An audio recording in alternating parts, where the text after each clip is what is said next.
Halo, perkenalkan nama saya Gisel Matilda Mamentu dengan NIM 240512044146 dari kelas TIE 2024 Universitas Negeri Surabaya. Pada kali ini, saya akan menyelesaikan suatu kasus dengan menggunakan multiple regresi linear. Kasusnya yaitu saya mempunyai 50 dataset. Dari yang pertama ada X1-nya itu nilai tugas, X2-nya itu ada nilai UTS, X3-nya itu adalah nilai UAS, dan untuk Y-nya itu adalah nilai akhir. Nah, jadi dataset ini berisi 50 mahasiswa yang digunakan untuk menganalisis faktor-faktor yang mempengaruhi nilai akhir mereka. Nah, jadi setiap mahasiswa itu memiliki 4 variabel komponen penilaian, yaitu ada nilai tugas, nilai UTS, nilai UAS, dan nilai akhir atau Y-nya. Nah, jadi nilai tugas itu mencerminkan performa mahasiswa dalam menyelesaikan tugas-tugas yang sudah diberikan dan sudah mereka kerjakan selama perkuliahan. Sedangkan nilai UTS dan nilai UAS ini merupakan hasil evaluasi pada hasil ujian tengah semester dan UAS yang sudah mereka kerjakan. Dan nilai akhir ini merupakan hasil akhir belajar dari mahasiswa dari nilai-nilai tugas, UTS, maupun nilai UAS. Dan nilai akhir ini yang menjadi variabel dependent atau variabel hasil yang kita ingin prediksi. Alasan saya memilih dataset ini karena kita sudah mengetahui ya dari saya saat sekolah sampai saat saya perkuliahan ini sudah diketahui bahwa nilai tugas, nilai UTS, nilai UAS pasti akan sangat berpengaruh terhadap nilai akhir yang akan saya dapat. Kalau di perkuliahan ini mungkin nilai akhirnya itu adalah IPK dari nilai-nilai tugas, nilai-nilai UTS, UAS, ataupun variabel komponen lainnya. Dan ini adalah 50 dataset masing-masing variabel X1, X2, X3, dan Y. Nah, jadi sebelumnya saya sudah mencoba mencari Y prediksi apabila nilai variabelnya itu tidak dinormalisasi. Tapi pada saat saya menghitungnya tidak dinormalisasi, itu hasilnya itu adalah Y prediksinya itu adalah ribuan. Sedangkan untuk yang ingin saya dapati untuk Y prediksinya itu adalah dengan skala puluhan. Jadi saya menggunakan normalisasi data dari data-data X1, X2, X3, dan Y. Nah, untuk rumus normalisasi datanya ini adalah X normalisasi sama dengan X dikurang X min per X max dikurang X min. Nah, jadi kita harus mencari tahu dulu masing-masing X1 itu X min X max-nya berapa, masing-masing X2 itu X min X max-nya berapa, terus X3 itu masing-masing X min X max-nya berapa, dan Y ini masing-masing X min X max-nya berapa.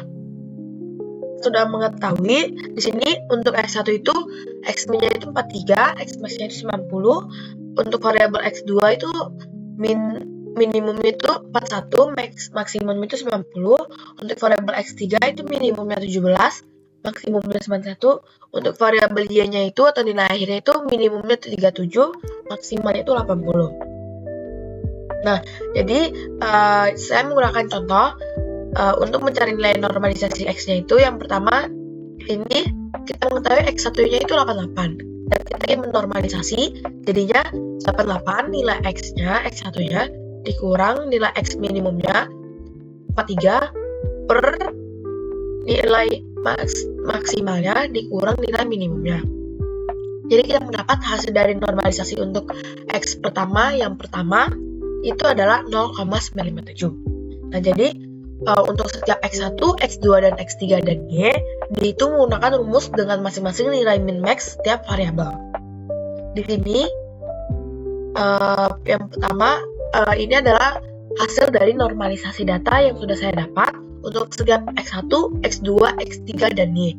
Di sini kita bisa lihat ya, semuanya itu di dalam rentang 0 sampai 1. Lalu setelah sudah menormalisasi data, kita dapat lanjut untuk mencari cara untuk menghitung nilai Y prediksi. Dengan cara pertama yaitu kita itu harus menghitung masing-masing variabel kuadrat. Nah, jadi nanti masing-masing dari hasil variabel kuadrat ini akan dijumlahkan semuanya, dan ini akan dipakai untuk menghitung nilai Y prediksi dengan mencari mendapatkan persamaan Y-nya. Jadi di sini untuk X1 kuadrat, X2 kuadrat, X3 kuadrat, Y kuadrat, di sini saya sudah dapat hasilnya semuanya 50 datanya, dan untuk hasil jumlahnya untuk X1 yaitu adalah 16,8, untuk jumlah dari X2 kuadratnya itu 19,2, untuk jumlah dari X3 kuadratnya itu 16,5, dan untuk jumlah dari Y kuadratnya itu adalah 20,1. Setelah itu, kita harus juga menghitung perkalian X1 dengan semua variabel. Kita akan menghitung perkalian X1 dengan X2, X1 dengan X3, X1 dengan Y. Karena kita tahu tadi X1-nya adalah 0,957, maka 0,957 ini akan kita kalikan dengan 0,082, dan kita akan mendapatkan 0,078474. Dan setiap data-datanya untuk X1 kali X2, X1 kali X3, X1 kali Y, kita akan menghitung semuanya, dan kita akan menjumlahkan semua hasil datanya dari X1 kali X2, X1 kali X3, dan X1 kali Y. Lalu setelah itu, kita akan menghitung perkalian X2-nya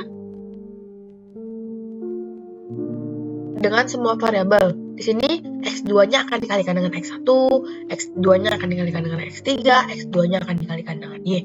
Dan di sini tabel ini adalah merupakan hasil dari perkalian X2 kali X1, X2 kali X3, X2 kali X kali Y. Dan setelah sudah mendapatkannya, kita akan menjumlahkan semuanya 50 data tadi, dan ini adalah jumlahnya untuk X1 itu ada 13,0, untuk X2 kali X3 jumlahnya ada 14,6, dan untuk X2 kali Y jumlahnya adalah 17,6. Lalu setelah X2, kita akan menghitung perkalian X3 dengan semua variabel. Di sini kita akan mengalihkan X3 dengan X1, X3 dengan X2, X3 dengan Y. Dan di sini tabel ini merupakan hasil dari perkalian X3 kali X1, X3 kali X2, X3 kali Y. Di sini adalah jumlahnya. Dan di sini adalah jumlah dari semua total 50 data yang sudah kita hitung. Untuk semua jumlah dari X1 itu adalah 13,8, untuk jumlah dari X3 kali X2 yaitu 14,6, untuk jumlah dari X3 kali Y itu adalah 17,7. Setelah X3, tentunya yang terakhir adalah Y. Kita akan mengalihkan Y dengan X1, kita akan mengalihkan Y dengan X2, Y dengan X3. Di sini merupakan tabel hasil dari Y kali X1, Y kali X2, Y kali X3. Di sini kita sudah mendapatkan masing-masing hasilnya. Dan kita akan semua 50 data ini kita akan menjumlahkan, dan untuk hasil jumlah dari Y kali X1 yaitu 16,4, untuk jumlah dari hasil Y kali X2 yaitu 17,6, dan untuk hasil dari jumlah Y kali X3 yaitu 17,7. Nah, setelah kita sudah mendapatkan semuanya, kita akan mencari nilai persamaannya. Di sini untuk mendapatkan nilai persamaannya, di sini ada rumusnya. Sigma Y sama dengan N dikali A ditambah sigma X1 dikali beta 1 ditambah sigma X2 beta 2 ditambah sigma X3 kali beta 3. Di sini untuk masing-masing X-nya kan kita mempunyai 3X dan 1Y. Di sini karena kita ada 3X maka akan ada 3, dan 0 itu merupakan rumus tetapnya dari variabel awal kita. Di sini kita sesuaikan saja dengan rumus persamaannya.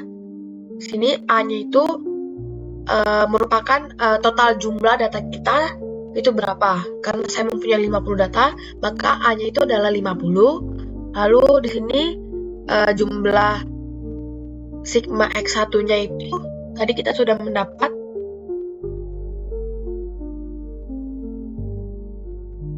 yaitu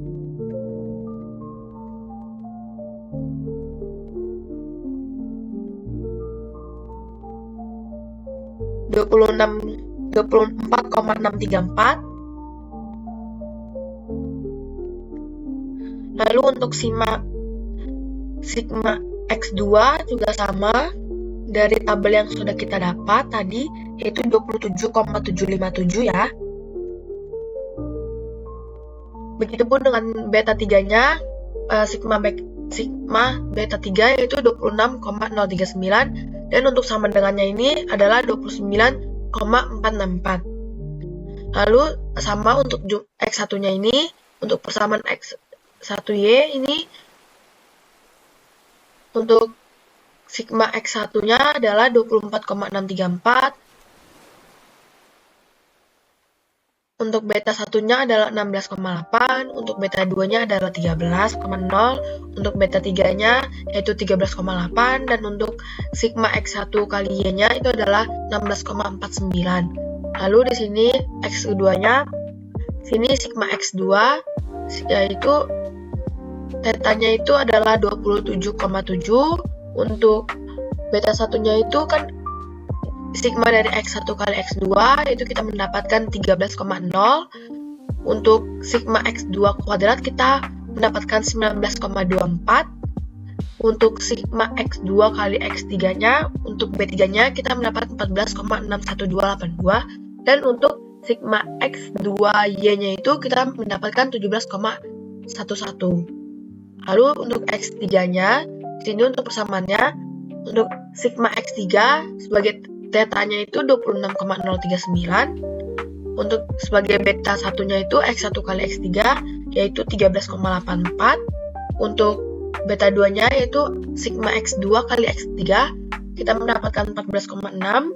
Untuk beta 3-nya yaitu sigma X3 kuadrat yaitu 16,53903. Dan untuk sigma X3 kali Y-nya yaitu ada 17,727. Nah, jadi semua nilai-nilai untuk theta, untuk beta 1, beta 2, beta 3, ataupun sigma X, Y-nya itu kita itu mendapatkan dari hasil-hasil perhitungan tabel yang kita sudah bahas tadi. Nah, setelah mendapatkan nilai persamaan ini, kita bisa menyusun menjadi matrix atau method. Nah, kan tadi ini 50, kita akan menyusunnya menjadi baris kolom. Langsung saja kita susun seperti ini, seperti tabel ini, sama persis. Setelah sudah menyusun, kita akan mentransformasi ke bentuk segitiga atas. Di sini bisa teman-teman lihat transformasi ke bentuk segitiga atas dengan diagonal 1. Nih. 100, 100, 101.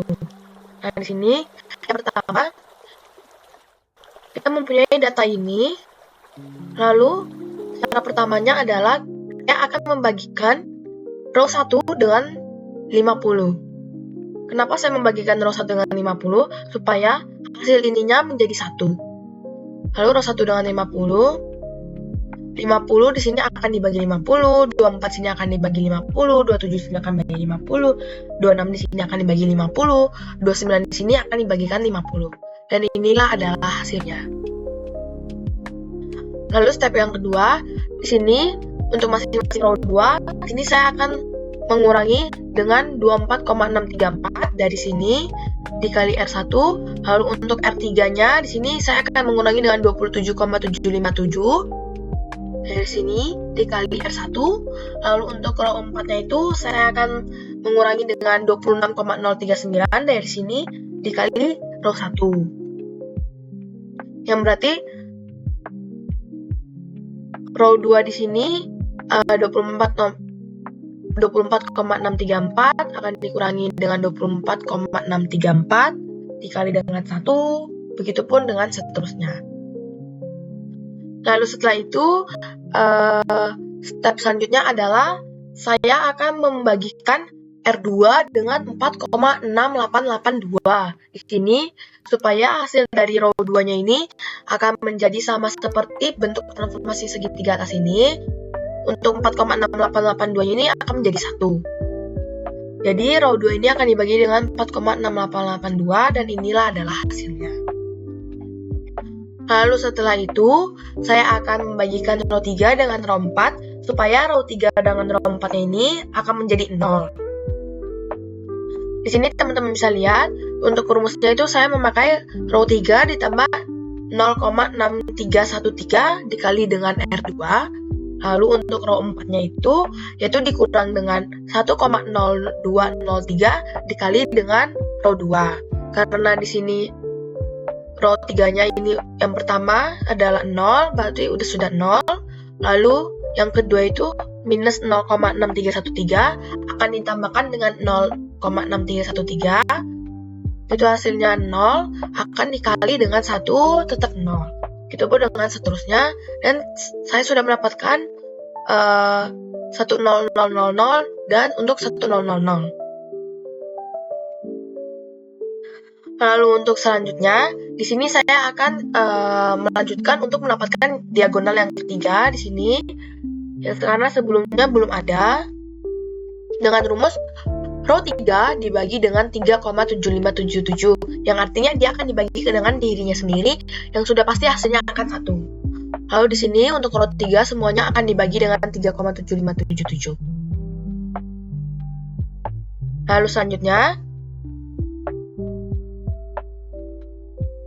karena sudah mendapatkan 3 diagonal 1, selanjutnya saya akan mengubah si 0,0504 ini menjadi 1 juga. Dengan cara row 4-nya ini akan dikalikan dengan 0,3049, lalu akan dikalikan dengan R3.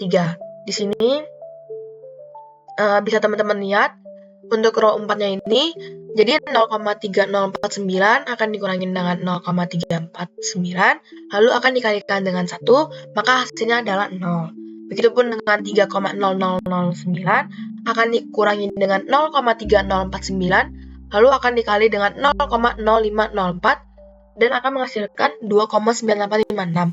Begitupun dengan seterusnya. Lalu setelah saya sudah mendapatkan ini, lalu saya akan mencari lagi untuk diagonal yang terakhir, diagonal 1 yang terakhir, yang paling bawah ini, yaitu dengan cara row 4-nya itu akan dibagikan dengan 2,9856, karena kan dia nilainya dirinya sendiri itu adalah 2,9856. Bagaimana caranya supaya dia akan mendapatkan 1, yaitu dengan membagi dengan dirinya sendiri. Di sini bisa teman-teman lihat, bukan cuma ini doang yang dibagi, tetapi yang ininya juga akan dibagi. Jadi akan mendapatkan 0,5351. Di sini bisa teman-teman lihat bahwa hasilnya sudah seperti bentuk segitiga atas yang kita inginkan ya, menjadi seperti ini.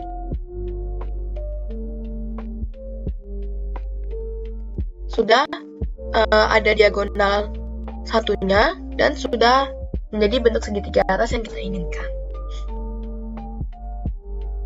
Lalu setelah sudah mendapatkan bentuk segitiga atas ini, kita akan menghitungkan substitusi mundur. Nah, caranya ini, yang pertama-tama kita sudah tahu pasti bahwa di sini kan hasilnya kan adalah menjadi di sini pertama-tama itu ini merupakan 0 awalnya ini merupakan theta, terus 0 yang kedua ini merupakan beta 1, lalu yang ini merupakan beta 2, lalu di sini merupakan beta 3, dan di sini akan menjadi sama dengannya. Nah, karena kita sudah mengetahui bahwa yang baris akhirnya itu A0, B0, beta 10, beta 20, beta 31 sama dengan 0,5351, maka kita akan sudah mendapatkan beta 3-nya yaitu 0,5351. Lalu selanjutnya, untuk mencari beta 2-nya ini, kita akan merumuskan rumusnya A0. A0 ini karena nilainya 0 ya. Lalu beta 1 karena nilainya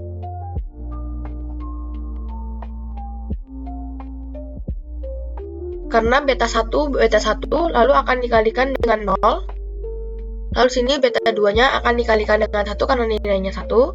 Lalu di sini beta 3-nya kita sudah didapat 0,5351, dan kita akan mengalihkan dengan beta 3 di sini yaitu 0,054. Lalu sama dengannya itu adalah 0,4402. Yang berarti nanti beta 2-nya ini hasil dari yang sini yang kiri akan dipindah ruas ke kanan. Lalu beta 2 sama dengan 0,4402 ini akan dikurangin dengan hasil perkalian ini yang akan dipindah ruaskan. Lalu akan mendapatkan beta 2-nya itu yaitu 0,4133.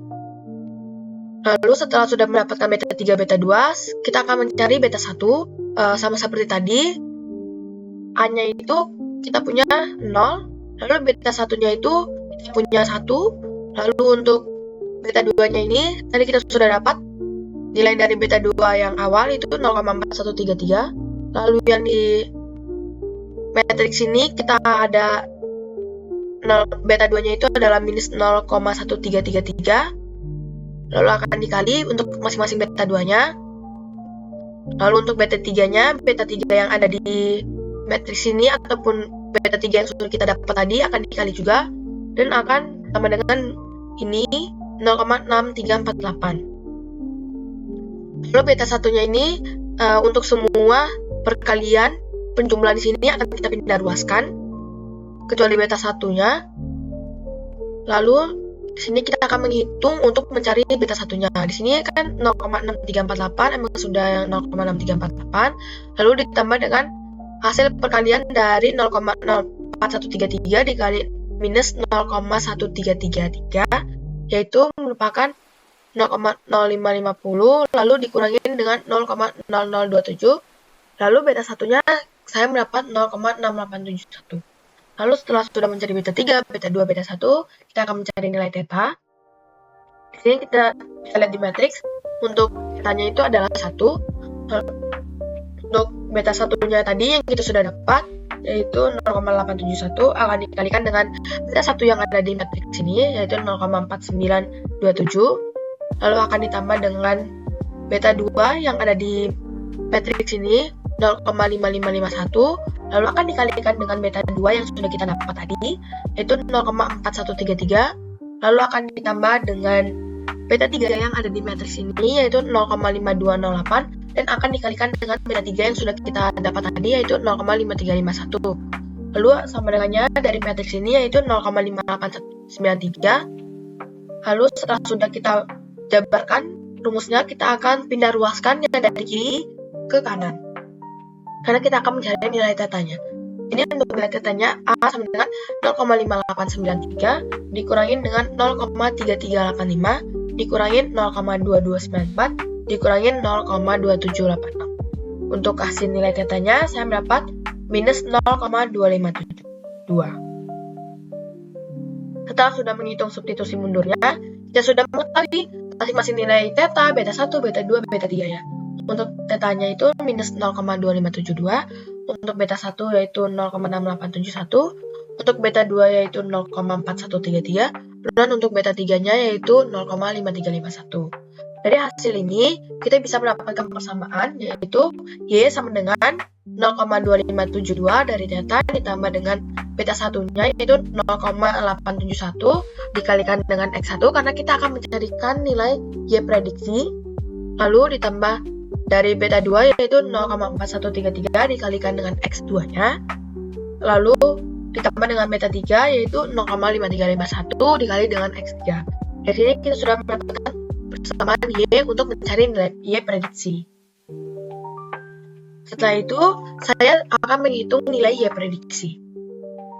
Saya akan menghitung nilai prediksi dengan menggunakan persamaan yang sudah kita dapat tadi, yaitu persamaan Y sama dengan minus 0,257 ditambah dengan 0,871 kali X1 ditambah dengan 0,4133 dikali X2 ditambah dengan 0,5351 dikali X3.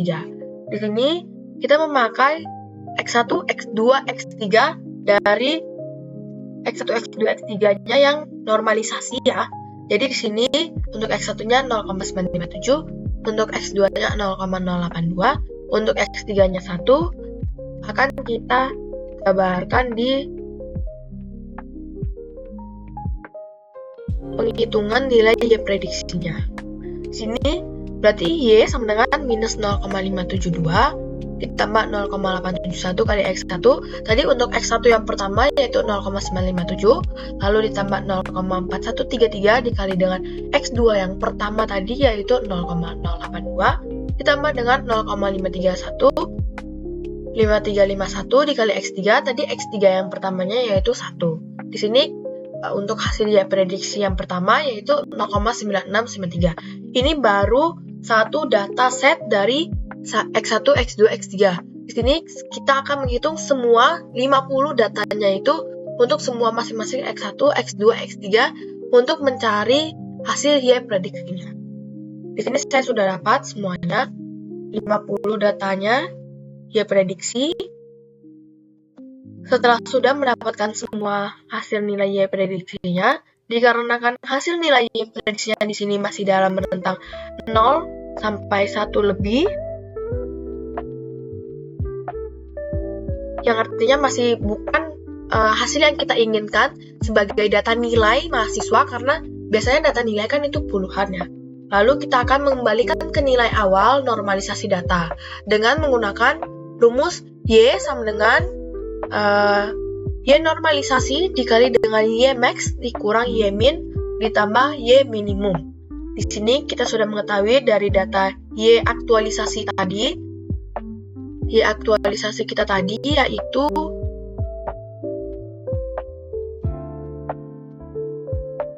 di sini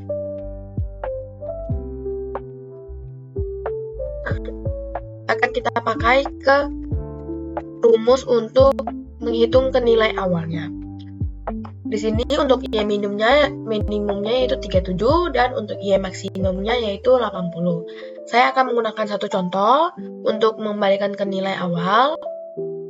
Misalnya di sini yang pertama hasil Y prediksi yang pertama yaitu 0,9693. Di sini untuk pengerjaannya berarti Y sama dengan Y prediksi yaitu 0,9693 dikali dengan Y maksimal dikurang Y minimum yaitu 80 dikurang 37, lalu ditambah dengan Y minimum yaitu 37.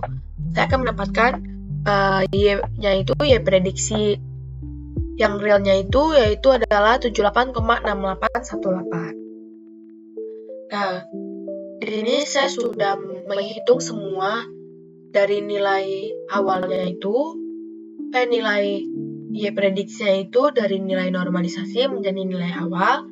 Sini saya sudah dapat semua.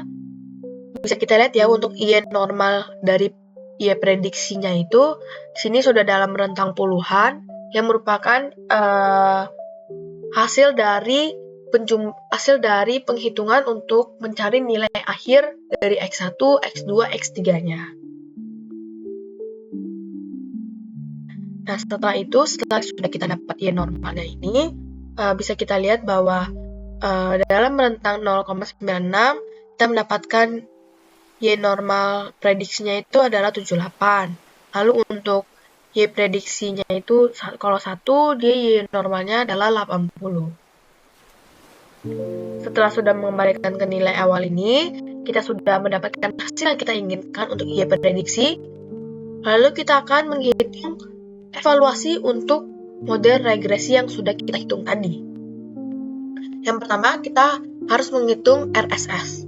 Nah, jadi rumus RSS ini yaitu adalah sigma Y1 dikurangin dengan Y prediksi dipangkatin 2. Di sini saya menggunakan satu contoh. Yang pertama, untuk menghitung RSS-nya itu adalah sigma dari Y1 yaitu 74 dikurangin 78,6818 lalu dipangkatin 2 lalu ditambah dengan 69 dikurang 72. Nah, 74 itu adalah nilai Y aktualisasi normal yang pertama.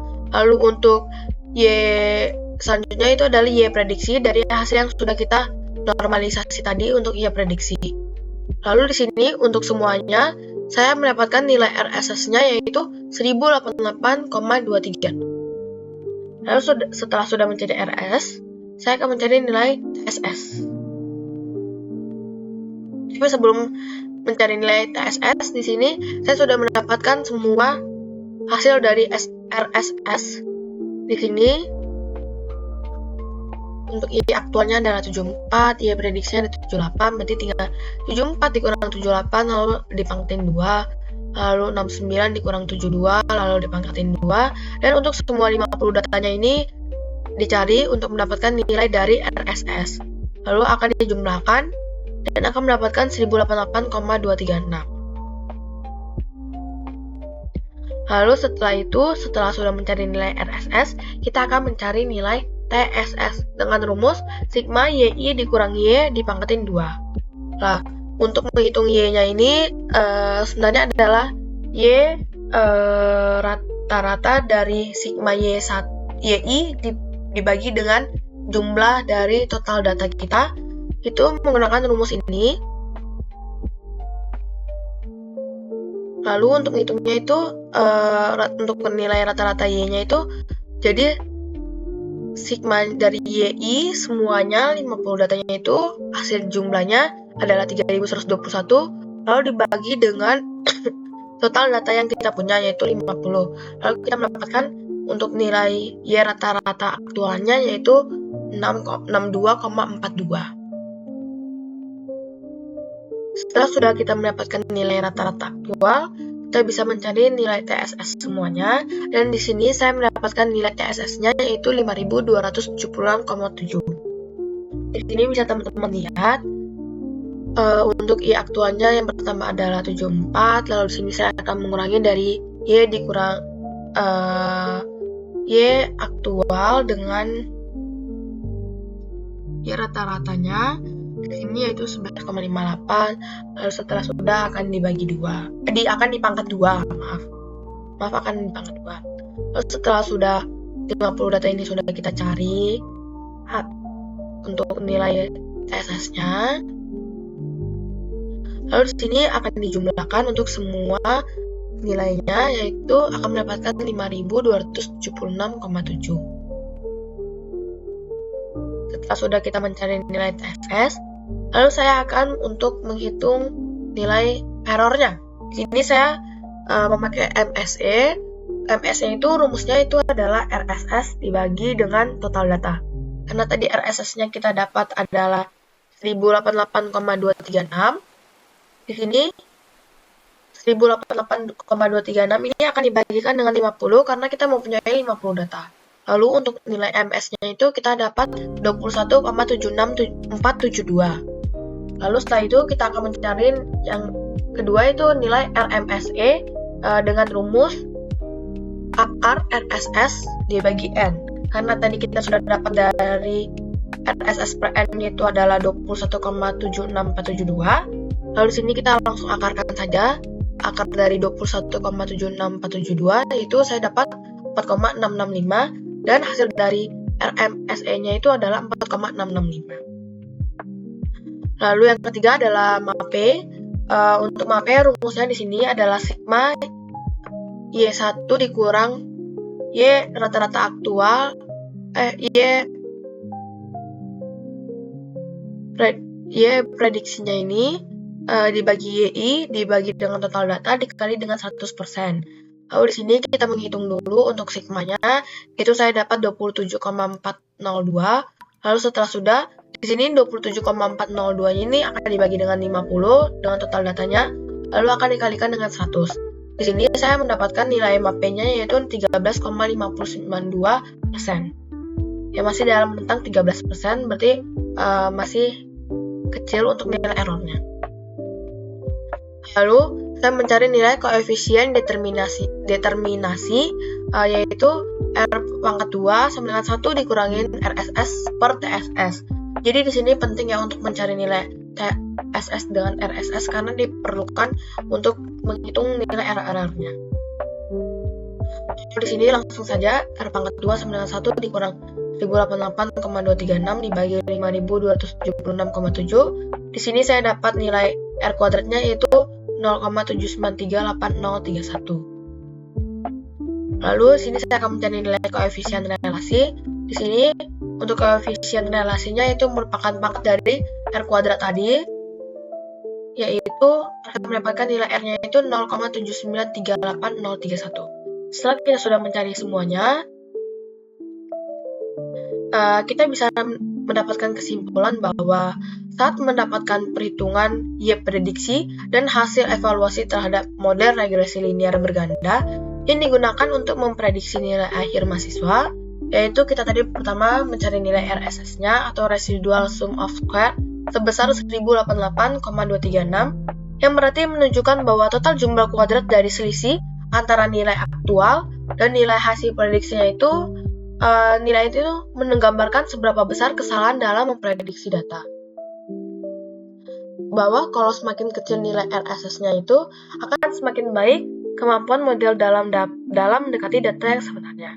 Nah, dalam konteks ini, nilai RSS yang relatif rendah itu menandakan bahwa model regresi yang sudah kita dapat itu memiliki tingkat ketepatan yang baik dalam memprediksikan nilai akhir mahasiswa dari masing-masing variabel yang sudah kita tuliskan tadi. Lalu selanjutnya tadi kita mencari nilai TSS atau total sum of square, yaitu sebesar 5276,7, yang menunjukkan bahwa total variasi atau penyebaran data aktual terhadap nilai rata-ratanya. Jika dibandingkan antara RSS dengan TSS, dapat dilihat bahwa sebagian besar variasi dalam data dapat dijelaskan oleh model regresinya, yang menandakan bahwa model regresi ini memiliki kemampuan penjelasan yang tinggi terhadap variabel dependen, yang berarti bahwa masing-masing variabelnya itu memiliki keterikatan dengan hasil si variabel dependen atau si nilai akhir mahasiswanya. Lalu, kemudian itu kita tadi mencari nilai MSE atau mean square error yang bernilai 21,76472, yang menunjukkan bahwa rata-rata kuadrat kesalahan antara nilai aktual dan nilai prediksi.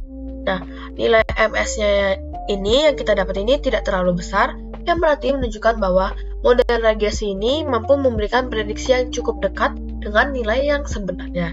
Nah, dari MS ini diperolehlah RMSE atau root mean square error sebesar 4.665, yang menggambarkan bahwa rata-rata penyimpangan prediksi model terhadap nilai aktual itu dalam satuan yang sama dengan data aslinya, yaitu hanya sekitar 4,665 poin.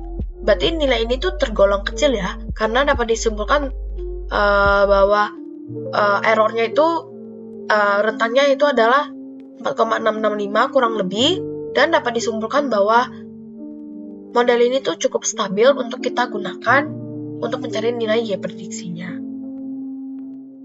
Lalu selain itu untuk hasil MAP-nya yaitu mean absolute percentage error, yaitu sebesar 13,592%, yang memperkuat bukti bahwa model ini tuh memiliki tingkat kesalahan yang kecil karena rata-rata kesalahannya prediksinya itu hanya sekitar 13% dari nilai aktual mahasiswanya. Dengan demikian, model ini tergolong lumayan baik dan bisa digunakan untuk keperluan prediksi akademik atau untuk evaluasi kinerja mahasiswa. Lalu, hasil perhitungan itu diperoleh nilai koefisien determinasi atau R kuadrat sebesar 0,7398 atau sekitar 79,38%. Nah, nilai ini tuh menunjukkan bahwa model regresi yang digunakan itu mampu menjelaskan sebesar 79,38% variasi yang terjadi pada variabel dependen atau nilai aktual dari Y, yaitu sedangkan sisanya 20,62% disebabkan oleh faktor lain di luar model, seperti variabel yang saya tidak masukkan. Misalnya pada kasus soal ini mungkin saja ada faktor lain seperti nilai kehadiran ataupun adanya nilai praktikum.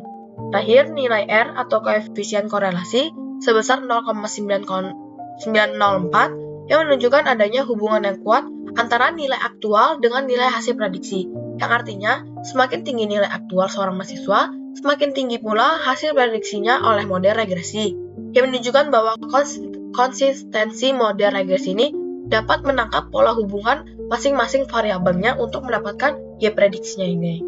Lalu secara keseluruhan, secara garis besar, kombinasi hasil dari seluruh evaluasi RSS, TSS, MSE, RMSE, MAPE, R kuadrat, dan R menunjukkan bahwa model regresi linear berganda yang digunakan memiliki performa yang baik, tingkat akurasi yang lumayan, serta kesalahan prediksi yang rendah. Oleh karena ini, model ini dapat diandalkan dalam memprediksi nilai akhir berdasarkan variabel-variabel seperti nilai tugas, UTS, dan UAS. Namun, nilai ini tidak cukup baik, tidak cukup akurat menurut saya, dikarenakan masih ada beberapa faktor yang menjadi hasil dari nilai akhir untuk mahasiswa, seperti mungkin kita dapat menambahkan variabel nilai kehadiran, terus mungkin variabel-variabel seperti motivasi dari seorang mahasiswa mengerjakan suatu matkul, ataupun variabel-variabel lainnya. Sekian presentasi saya. Saya mohon maaf apabila ada kesalahan kata ataupun dalam kesalahan menghitung. Terima kasih.